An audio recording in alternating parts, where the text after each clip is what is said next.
Alright guys, so anything about what we did last time? I mean, it's North 54. good. Alright, so this kind of question is beautiful. This is a backwards question, right? It says, here's some stuff, you make an equation. Let's see, blah, blah, blah. The reflector is 1 foot dip. So what that means is, let me see. Alright, so in red they've got their thingamajig. So here's the reflector. That's really good for me. 20 foot wide from rim to rim.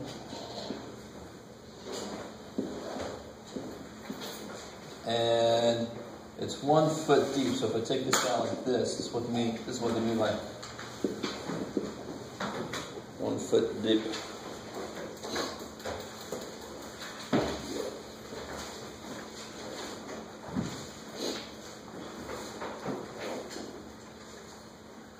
Oh, okay, alright. The reflector for satellite dish is parabolic in cross-section with the receiver at the focus F. So you can have parabolic mirror telescopes where the light comes in, and when they hit, the light comes in, and no matter where it hits, it will go straight to the focus. So to collect all that light together, and it creates an image. So the big thing with telescopes is you always want to collect as much light as you can, so you actually see these things. You guys semi with me here a little bit? So this is an interesting thing about parabolic shapes. Things coming from infinity will all collect at the focus. Right? And if you shine light from the focus, and this is like a spotlight, if you have a light shining if you put a light at the focus, put a little light there, and the light shines out and it goes straight out. So that's why you got a nice tight beam of light coming out of this spotlight, right? And it goes waving back and forth, and it says, something interesting going on downtown, you're going to miss out because you have to do math homework. Yeah. Wouldn't that kind of be like a blind spot directly below the focus? Yeah, that's the trade-off on using mirrors. Is you've got to have your collector on the same side as the light coming in. Yeah. So on some images, you'll actually see a little black circle on parts of the images. That's the part where they couldn't collect the light. Yeah, but it's a little give and take. Alright, so that's what's going on here. The light's going to come in. It's going to collect at the focus. This is where the receiver is. That makes sense. You receive the light where it comes. Makes sense. And they're asking me, how far is the receiver from the vertex? So what's this distance here?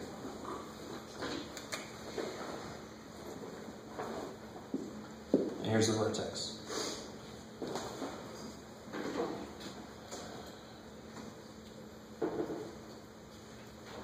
So then what am I really trying to find here?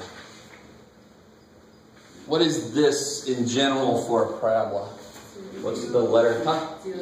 P. Yeah, it's P. This distance is P. I like it. So if I can find P, yes? P is 5 because the diameter is 20. The focal diameter would mean that the points have to be straight across from the what?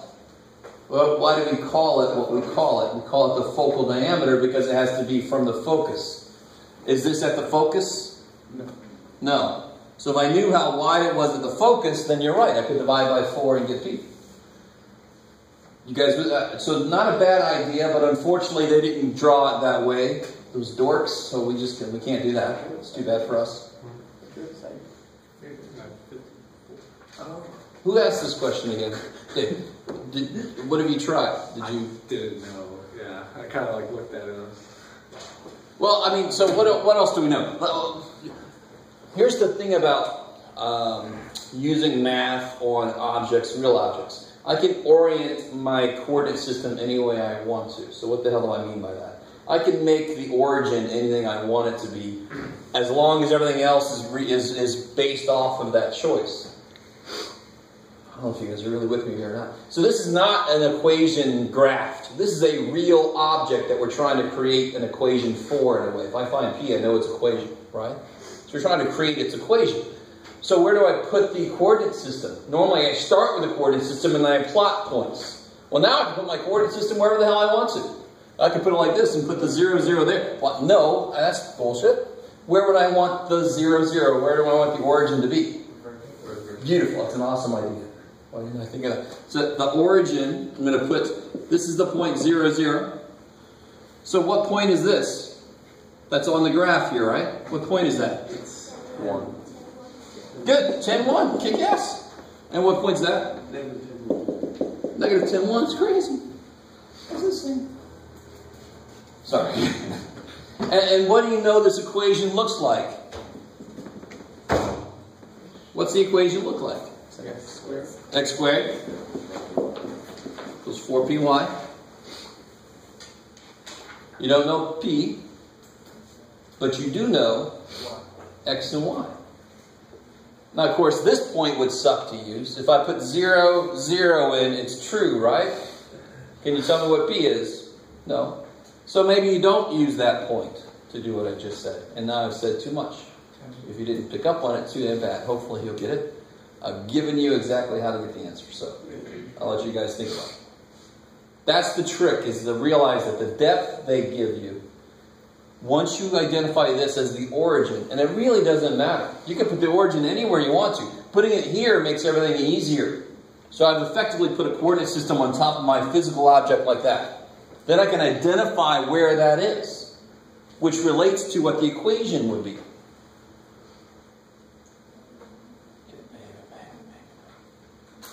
If I put my origin somewhere else, then this would actually have to be x minus h squared. But why do that to myself when I have total control over where I put the origin? All right, maybe. This is getting closer and closer to real life. In real life, we have something sitting there, right? And we want to model it, so we have to put a coordinate system on top of it. It's reverse of what we're used to. All right, that's enough of that. Anything else from 11.1? That one I expected questions on, so I feel good that I got that question. That means some homework is being done.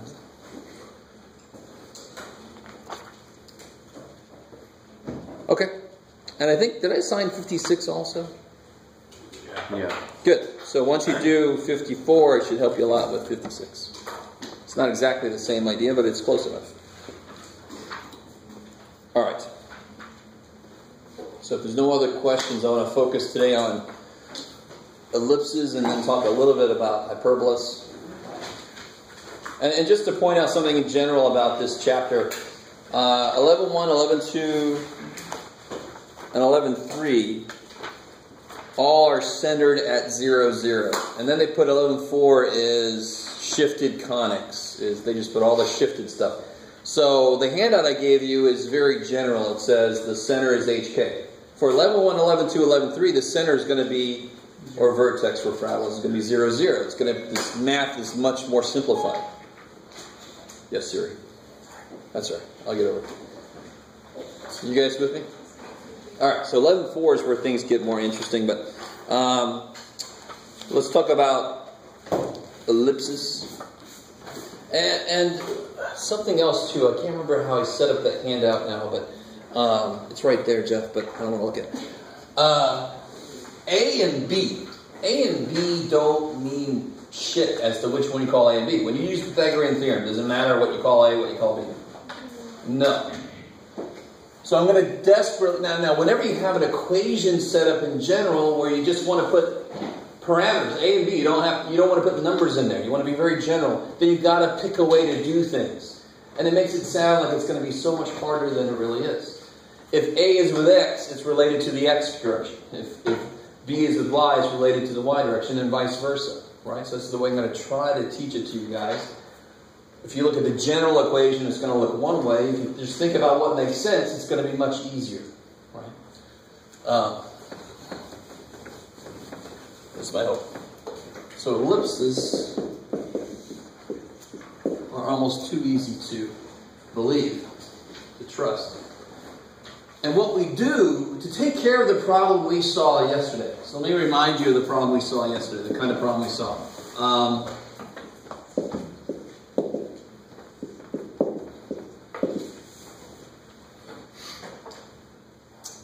Let's see, I don't want to be too disgusting.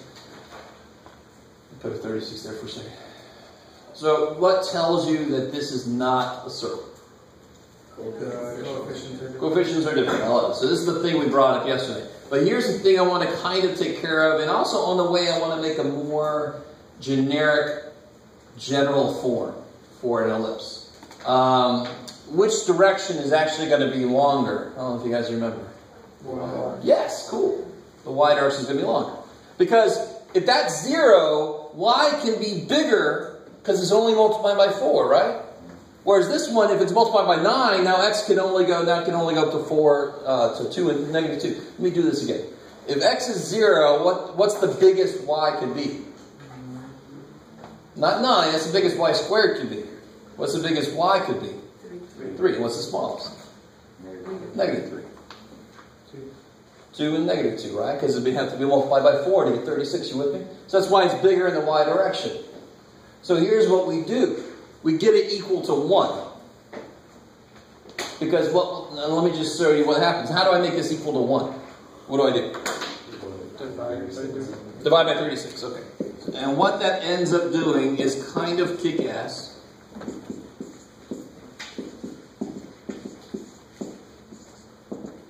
So remember, how far do we say y goes? And see, now this is directly related to this. That's like a squared or b squared, whatever you want to call it, a or b, I don't care, right? But this is, if you call this b squared is 9, so b is 3. If you call this one a squared, then a is 2, plus or minus, but we're talking about lengths here actually when we talk about this. So which one's going to be a longer axis of the ellipse? Like we said on the y-axis, right? So we're going to call that the major axis. Cool. So watch how ridiculously simple this is. And again, I want to make sure you understand the math, why the math checks out.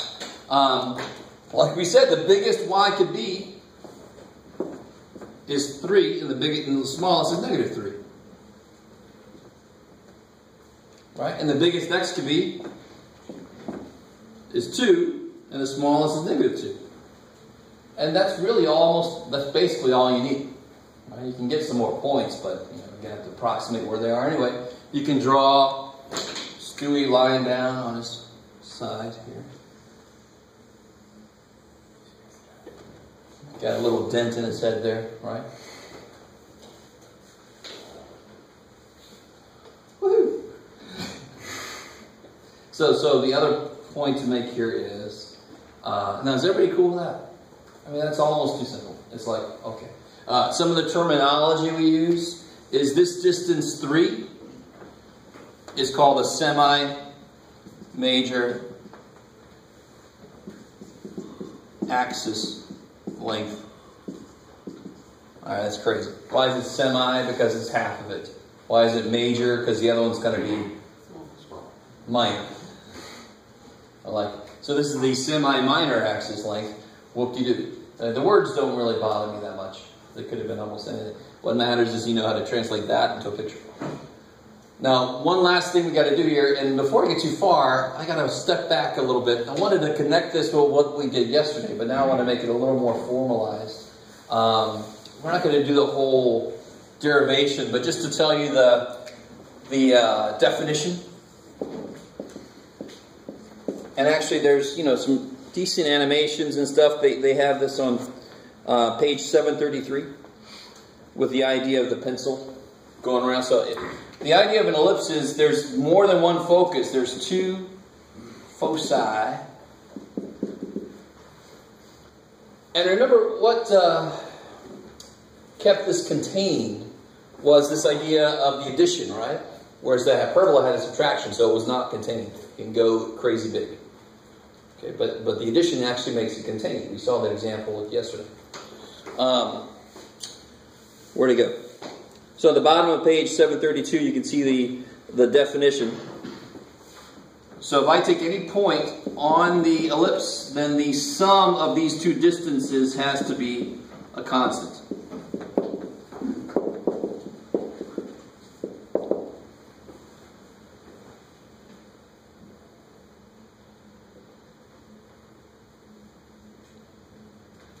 And you can follow the derivation in the book if you want. You do like we did the other day with the parabola. You take the definition. You assign, I would put the origin right in the middle of everything, right? Does that make sense? Because again, I can just plot the coordinate system on here however I want to. And then I can call this whatever length I want to. And then, and you have your x, y, and you kind of figure out what this distance is here, you figure out what this distance is here, you set them equal to each other, and you solve from there. That's really what the book does. And on the way, what happens is you get an equation that looks very familiar, but it's not quite the way we're used to it. Where should the foci be? Should the foci be bigger than A or B? No. They should be, where should the foci be? Inside the ellipse, right? Sort of like the idea of the parabola. If I push it close, it gets fat, and if I pull it out, it gets skinny. It's like a magic trick. All right. So here what happens is the location of the foci, C0, negative C0, to find out what C is, to see where the foci are, you do A squared minus B squared to get C squared. So it's very interesting.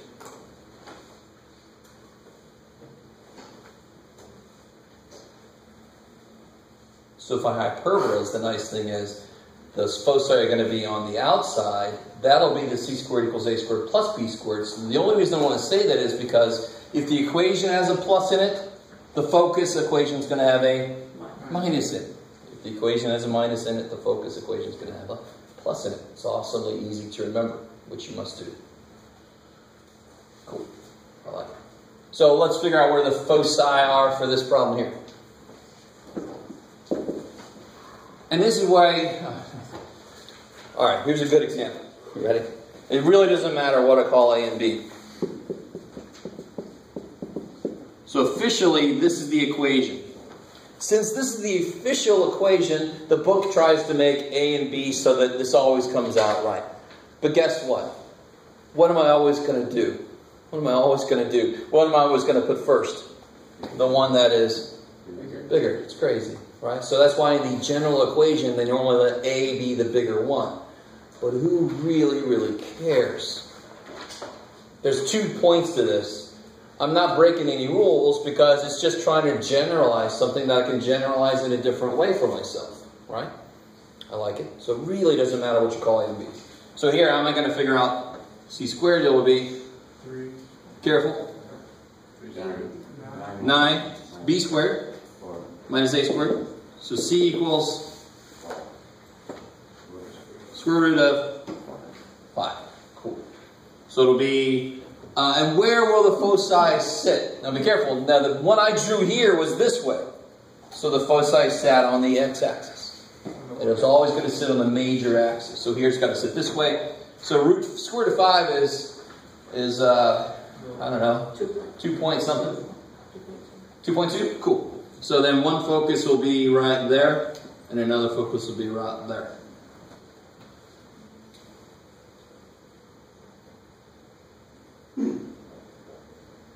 Yes, sir? Do you want us to label them as x's? Yeah, normally use an X. You could use an open circle, but I like the idea of an X marked in the spot. Or you can use, it doesn't really matter. You got to identify somehow that that's a focus and that's another focus, right? Don't put a closed, because then you're telling me that's actually a part of the graph, which is totally not true. Yeah. So what would determine us putting the focus on the y-axis as opposed to the x-axis? If the y-axis was the major axis. You just put the focus on the axis that is longer. Yeah, that's all. Okay. What do you think happens if I bring these closer and closer to the center? X gets bigger. Skinnier. What happens? Now be careful. If I push these out, what's going to happen? If I push these towards the edge of the ellipse, what's going to happen to the ellipse? What happens when I push it closer and closer to the... Well, when I put... Now, here's the weird part. When I push it close to a parabola, it does that. I know. But the closer I get these to the center, the more circular this is. Because how many foci does a circle have? One. So in the limit that these two foci come together in the middle, I get a circle. So the further out these go, the more elliptical this becomes. This isn't an ellipse, but the more extreme the ellipse becomes, the further it gets away from being a circle. All right, maybe. All right, cool. And in fact, there's something called the eccentricity, which I don't remember if they actually talk about. Maybe they do somewhere. I can't remember. I don't think they use that. Eccentricity is C divided by the major axis length. So A or C over B, whichever the major axis length is.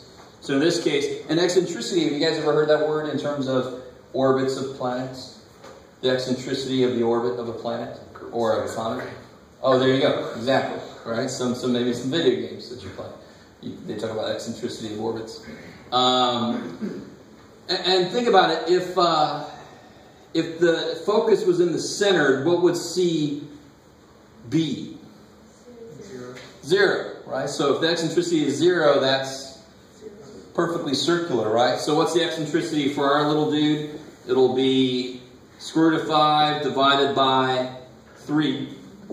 So whatever the hell that is, about 0.67. What is it? 0.74? Alright, I'll take it. So it's kind of far away from 0, right? Closer to 1. I like it. Can the eccentricity equal 1? What would that mean? That would mean that the focus is actually sitting on the ellipse. Do you think that could happen? No, it's an extreme. It would actually be it would be a line. It would be the skinniest ellipse possible, where the sides just collapse and it just becomes a line. Does that sort of make sense? So eccentricity really can't be 1, because then all of a sudden you have just a line. Right? Maybe. You guys look very excited. This is not that difficult. Maybe that's part of it. This should be very simple. So let me give you guys one to try.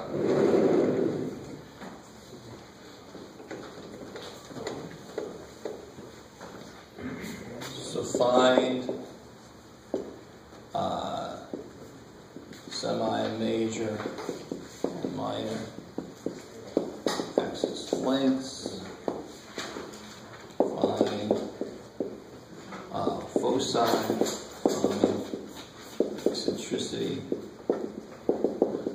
and then graph.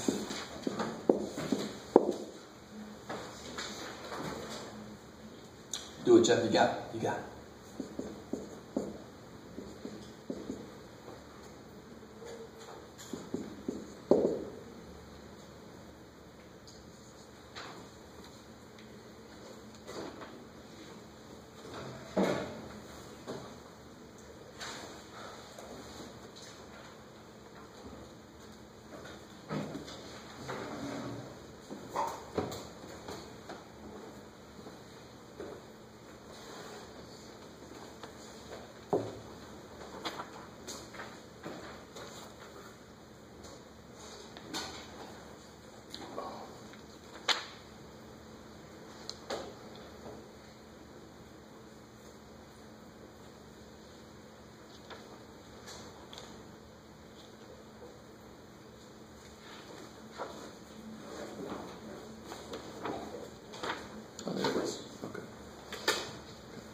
why isn't C 5? G at 3 square root 3. Oh. Because what's 36 minus 9? 25. 27. I like those easy answer questions. Yes. How do you decide whether or not it's a squared minus b squared or b squared minus a squared? So you could always make a the bigger one. You could always make a the bigger one, which is really what the general equation says. Yeah. What I really want you to understand is that that doesn't matter. It really doesn't matter. It's just the unfortunate thing about writing a general equation for situations that you have to make a choice of how to represent something. All I do is I do the bigger one minus the smaller one. Period.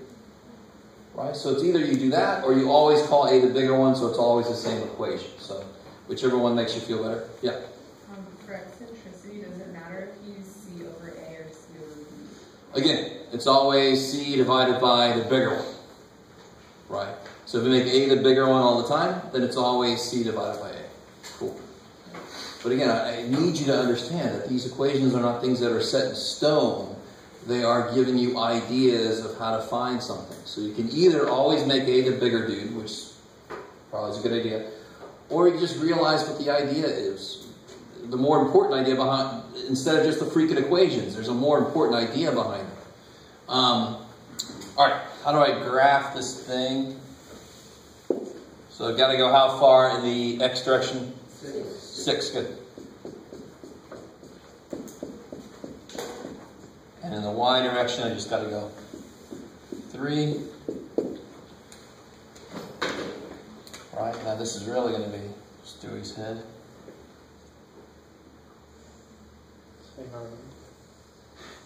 What's up?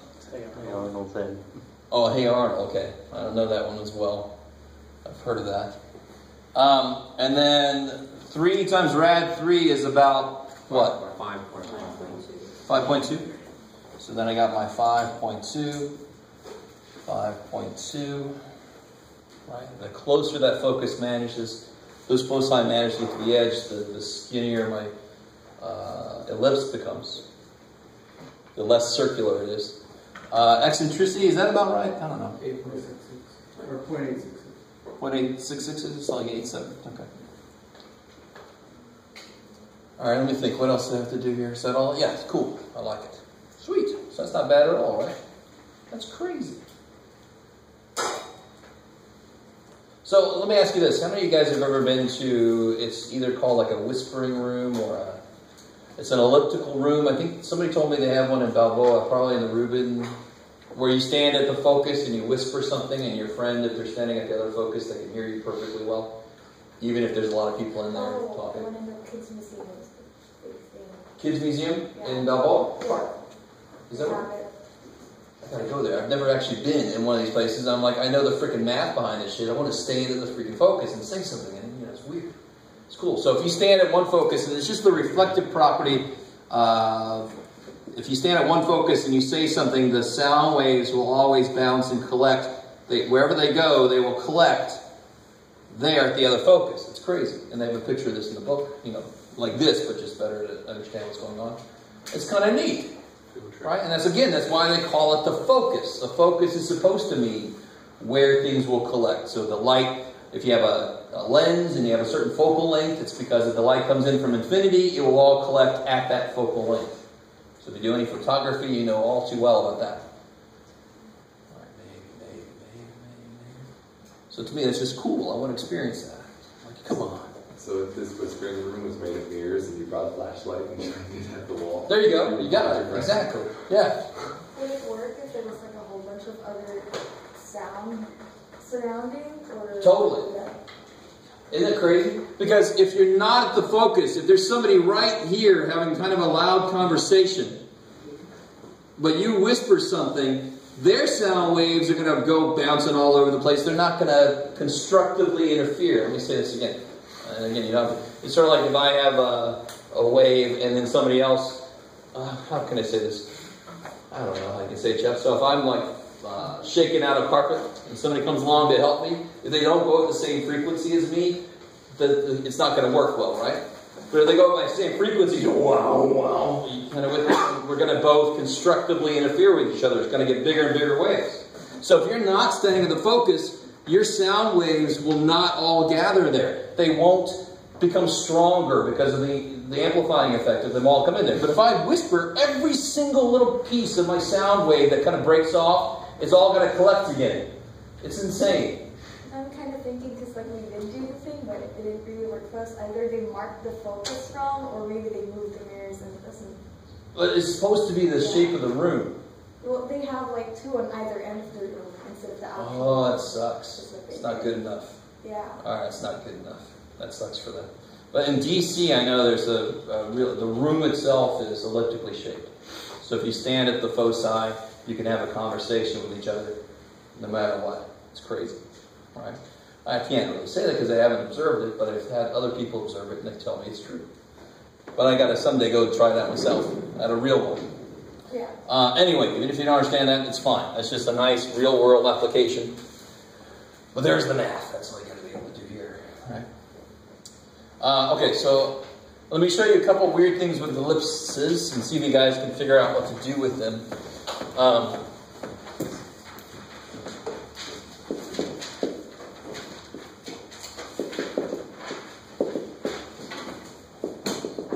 So going in, you know something weird's going to happen. So is this in the right form? No. The only thing it's got going for it is it equals 1. That's good. That means I can't divide by anything because it equals 1. It's supposed to equal 1. There's no A or B. But yeah, there is a b squared. You know, there's a 1 there, right? But is there supposed to be a coefficient here? No. No, it's supposed to be over something. Well, x squared times 4 is x squared divided by 1/4. We all know how fractions work. We shouldn't let this idea freak us the hell out. But every level of math I teach freaks people out. It should not freak you out. I mean, if I had, and of course this freaks people out too, if I had 2 divided by 1/4, how do I do that? I get all kinds of answers. 8, because it's 2 times 1/4. So all I'm doing is the reverse. So you're saying that 2 over 1/4 equals 2 times 4. So it has to work the other way, because math, again, goes both ways. Right? Equal opportunity. Thingamajig is math. So I can take that 4 and take it back down as a 1/4.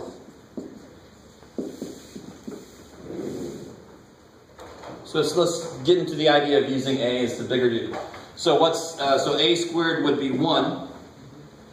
So A is 1. Let me put it over there with 1. A squared is 1. So A is 1. What's B squared? 1/4. So B is 1/2, exactly. So you should be able to have fractional axis lengths, of course. And this is what they're going to look like. People just kind of ignore that dude and think they're both 1s, and then you end up with a circle. Right? Which can't be true. Can't like it. So if it is equal to 1 and you end up with a coefficient up here, you've got to flip that bad boy down. So then you can identify what A squared is and what B squared is. That's one example of a freaky thing that can happen. And then, you know, just to graph this real quick, which axis is this referring to? Why the x-axis? Because that's where it is. I mean, you see what I'm saying? I mean, let that be easy. That's where it is. It's with the x. So amazingly enough, you go in the x direction for that. So that would be 1/2 up and 1/2 down on the x-axis, and the y-axis I'm going to go 1 up, 1 down. So then I get this little ellipse right there. And you can find its eccentricity, you can find its foci, easy. That's just plug and shove, right? No big deal. Okay, so the main point I wanted to do is what to do with that when you have a leftover coefficient. And you got it equal to 1, you're like, what the hell do we do with that? You don't ignore them.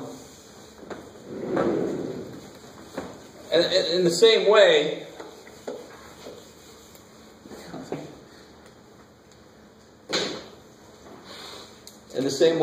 sorry, I can't get, anybody watch Rick and Morty? Yes? Some of you guys know what I'm talking about. The rest of you like are, just shut up about your shows. All right. For some reason, I'm thinking in Doc's, in Rick's voice. Where am I at? Okay. So what have I had this year? What you got, Jeff?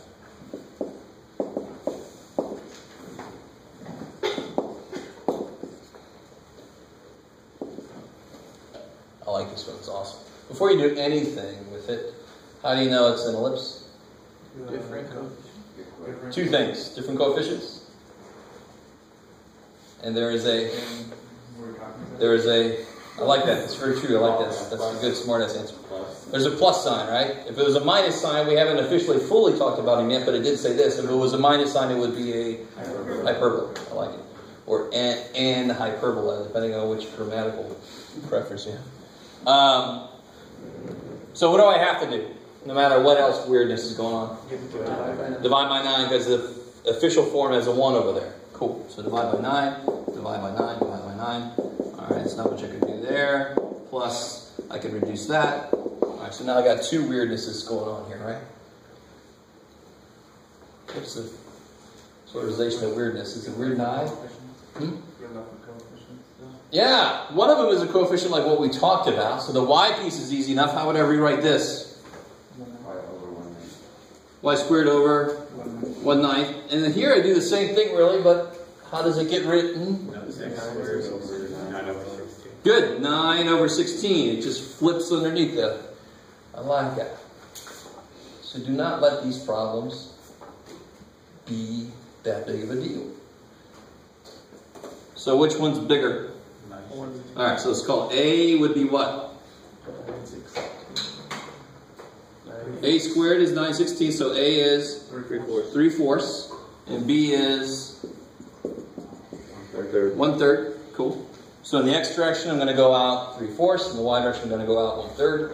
Please, dear God, if that happens to you, do not make your scale this, right? Make your scale like that. That's awesome. Awesome. No, even better would be like that, right? So in the x direction is 3/4. So now that's 1, there's 3/4, right? 3/4. And the y direction, you can make it 1, 2, 3. You guys would just blow your scale up a bit when you have such small links on the x and y axis. I love it when I get the answers that are like this. You know, it's sort of like, just take my word for it, Jeff. It's there. It's right. So be smarter about scale. Alright, so that's the only real major weirdness that can happen for this. That I can think of right now. Yeah, that's all I see happening. Cool. I like it. And a real quick word about hyperbolas, and then we're going to head out early. Oh, cool. Not too bad. Any questions on that before I go to the hyperbolas? Alright. So we're not going to focus too much on doing this. I just want to talk about the idea behind it.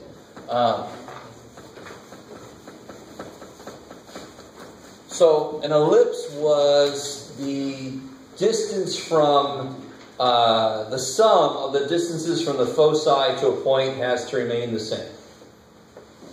That was the idea behind an ellipse. Hyperbola, what do you think it's going to be?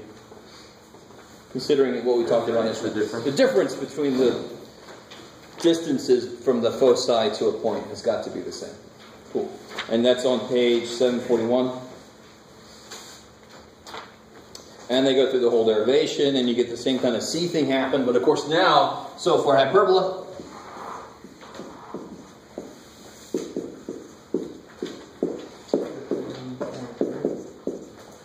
but now we have this interesting thing about which one of these, let me just really make sure you understand why this is true. Which one, X or Y, which one won't have intercepts? Will there not be X intercepts, or will there not be Y intercepts? Doesn't depend on a damn thing. For this equation right there, sorry, I didn't mean to find that. Though we're the boom, be quiet, think. For that equation I've written right there, for the form it's in.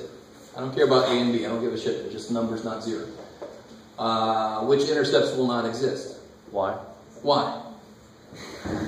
Because it was a lucky guess? Oh, 50-50 chance. Screw that. Whatever comes first. Think about it. How do you find the y-intercepts? You make, if I make x 0, can that be true?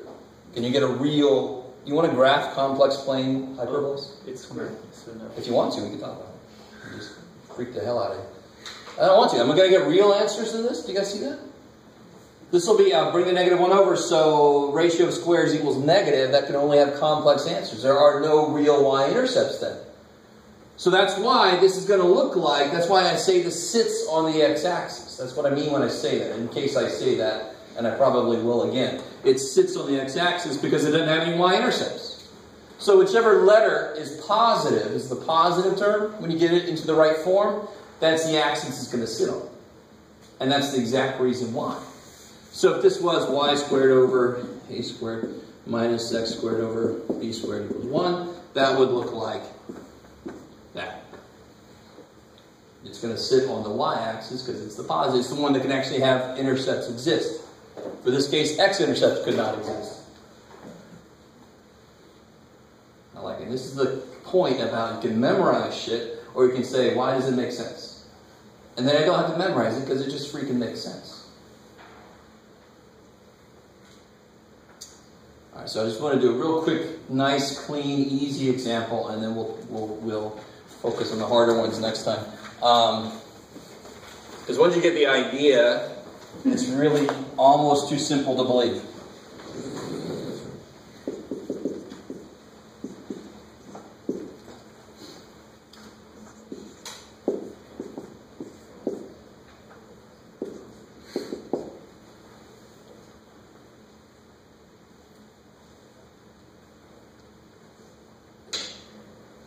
So I'm going to do really not very technical, just a quick, rough outline of the idea. All right. Next time we'll get into all the technical aspects. So, exactly like an ellipse, I can identify a squared and b squared, identify a and b. They're not going to be any lengths of axes now because this sucker goes forever. Right? And the other way is there's like nothing there, poor little dude. So I can't talk about lengths of axes anymore, but if I call this one a squared, a is 5. I follow some b squared, b is 2. Now I want you to realize something. If I drew the ellipse for this, 2 in the y direction, right? 5 in the x direction. If I drew the ellipse for this, it would be like that, right? And the hyperbola is really just going to be, instead of coming in, it's going to turn around and go the other way. So instead of being contained, it's going to go out from there. It's sort of like the difference between sine and cosine versus secant and cosecant. Do you guys remember that shit? Sine is contained. Cosecant is not. It just goes this way forever, right? And up and down and up and down and up and down. I don't think I've ever said that before, but I like that analogy. It only makes sense. I like that. Yes, sir? Well, then, if you know it's an ellipse, do you even care about the B part? Well, the B part would tell me how far to go on this other axis, right?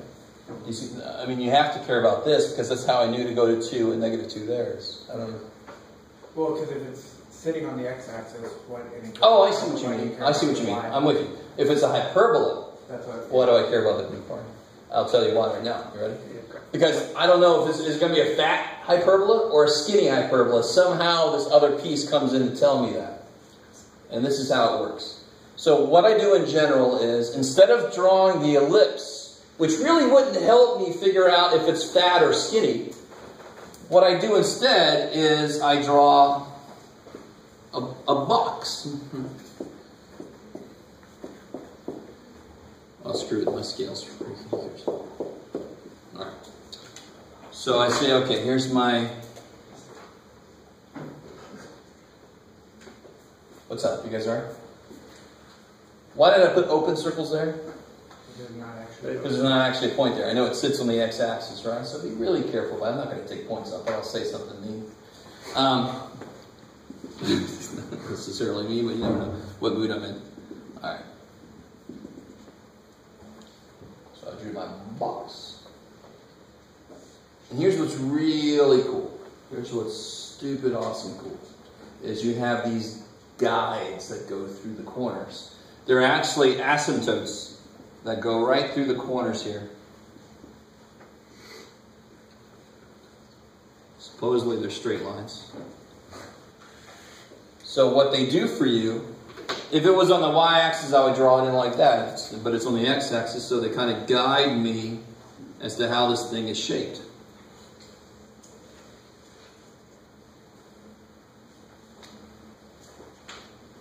It's almost too nice. So if this was just a plus and that was a minus, then the hyperbola would have been up here.